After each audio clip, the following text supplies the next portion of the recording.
Romans 6:23. But the gift of God is eternal life through Jesus Christ. Okay, yung nabunot ko po ay dito rin kayo yung wish niya eh. Kasi yung kapatid, kung babae, kung sabi ko lang ay keep growing, keep going, and keep serving.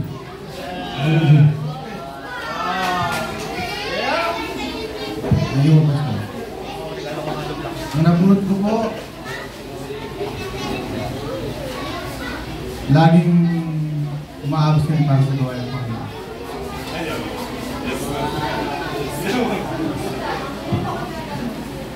Ang nabunot ko po, yung wish niya, yung gusto niya kasi pumunta ng Palawan o kaya pumunta ng Gazera. Pag ginawa ko yun, mawawalan kami ng bahay.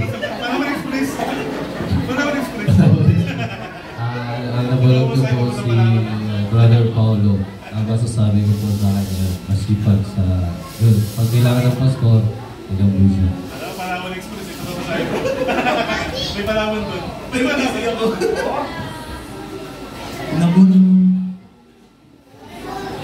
Yung nabunot. Yung nabunot ko po, nagpapagawa ng bahay kaya hollow blocks yung regalo ko. And nabunot ko po masipag po sa gawain. Pag kailangan ni Pastor nandiyan, hindi po tumatanggi. Si Brother Paulo. Hollow blocks yan. Paulo ha? Ang nabunot ko po is nawala ka po yung papel. Hindi ko po alam kung ano yung mga wishlist niya. Pero siyempre, sinubunan ko lang para sure. Ang masasabi po sa kanya is faithful po. Full-time. Okay po.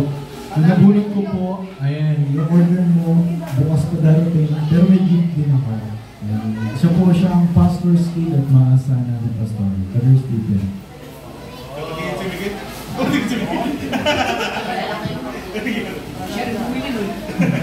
Yung nabunot ko po, yung wishlist niya ay sinusuot. At mahal ng lahat. Di pastor.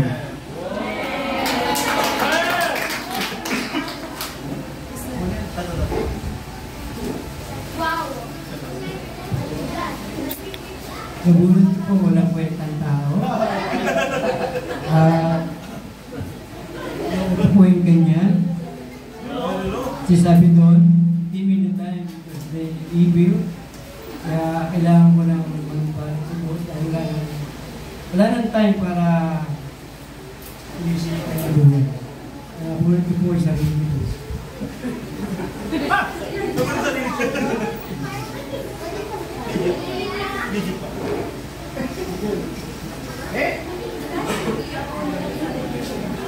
Nabunot ko po siya.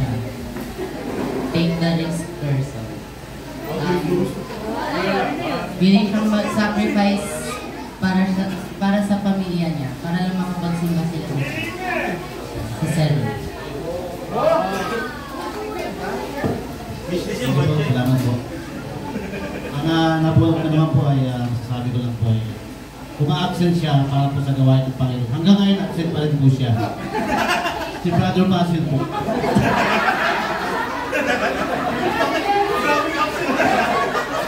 Tuloy-tuloy ah. Brother Basil po.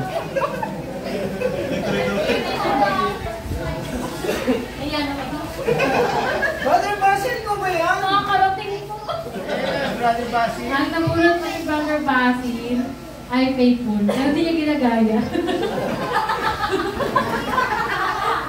Yung tama po niya na mamapagmahal. Ako pala namin. Hindi ko sukat pa rin niya.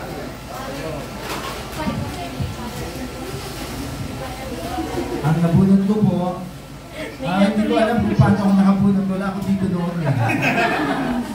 Pero sa biyaya ng Panginoon, nabunot ko rin siya kahit nasa Sambales ako. At ang kahilingan niya ay natupad ayon sa wish ko lang. Ito ay magagamit niya. Hindi ko man gusto ipakita pero kasi hindi ko naman nakita na niya. Kung ano man ito, yun na yun. Pinagkakaloob ko po ng buong puso. Ito, magpatuloy ka sa Panginoon. Brother Miguel.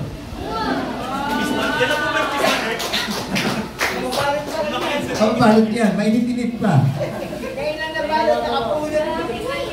Okay, bukalo na. Dadaan-dahanin ko na. Dadaan-dahanin ko, ayaw ko na bigla eh.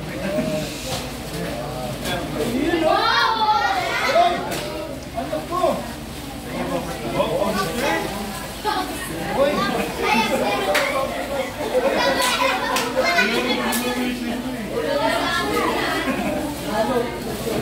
Lalagyan ng kwan. Grabe dito ba?